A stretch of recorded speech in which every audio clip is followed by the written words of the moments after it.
Selain terdapat klaster-klaster baru, peningkatan jumlah kasus COVID-19 di Jawa Barat juga terlihat pada keterisian tempat tidur di rumah sakit. Kenaikan jumlah kasus ini merupakan dampak libur Lebaran seiring menurunnya disiplin masyarakat dalam mematuhi protokol kesehatan. Desa Cibogo di Lembang, Kabupaten Bandung Barat menjadi klaster penularan COVID-19 yang cukup besar di Jawa Barat dengan jumlah pasien 26 orang. Hingga Senin 7 Juni 2021, Puskesmas Cikole masih menelusuri kontak erat warga dengan para pasien positif. Sementara mereka yang terkonfirmasi positif saat ini melakukan isolasi mandiri di rumah masing-masing. Akses keluar masuk desa pun sudah ditutup. Klaster lainnya terdapat di Dusun Warung Doyong, Desa Rengas Dengklok Selatan, Kabupaten Karawang. Jumlah warga yang terkonfirmasi positif COVID mencapai 32 orang. 1 orang diantaranya meninggal dunia pada Senin 7 Juni. Warga yang positif kini menjalani isolasi di sebuah madrasah. Meningkatnya penyebaran virus corona di Jawa Barat terlihat juga pada tingkat keterisian tempat tidur rumah sakit yang naik 10% dibandingkan pekan lalu. Satgas Penanganan COVID-19 Jabar menyatakan pasien-pasien baru ini berasal dari klaster aktivitas libur Lebaran yang lalu. Menurunnya disiplin masyarakat dalam menaati protokol kesehatan juga dianggap berkontribusi terhadap peningkatan ini. Secara umum memang ada kenaikan. Kemarin saya terima laporan sekitar 49% bornya. Seminggu yang lalu itu masih di angka 39%.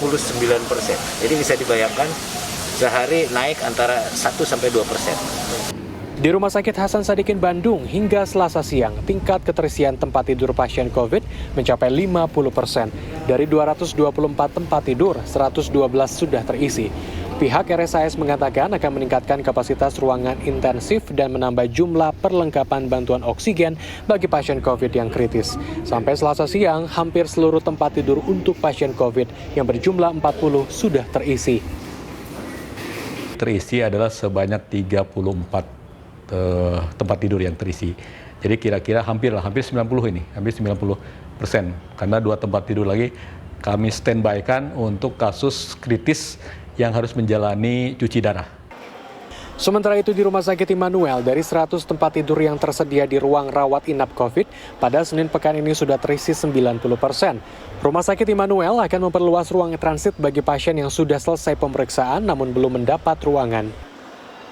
Memperluas kawasan IGD dengan menambah tenda sementara untuk menampung pasien-pasien yang datang dan belum bisa tertangani di IGD atau yang menunggu hasil pemeriksaan, itu satu, dan mudah-mudahan bisa siap dalam 1-2 hari ke depan. Data Pikobar Jabar hingga Selasa 8 Juni pukul 3 sore menunjukkan terdapat 1.790 kasus positif baru di Jawa Barat. Dengan demikian, jumlah total kasus COVID di Jawa Barat sudah lebih dari 321.000 kasus. Tim Liputan CNN Indonesia, Jawa Barat.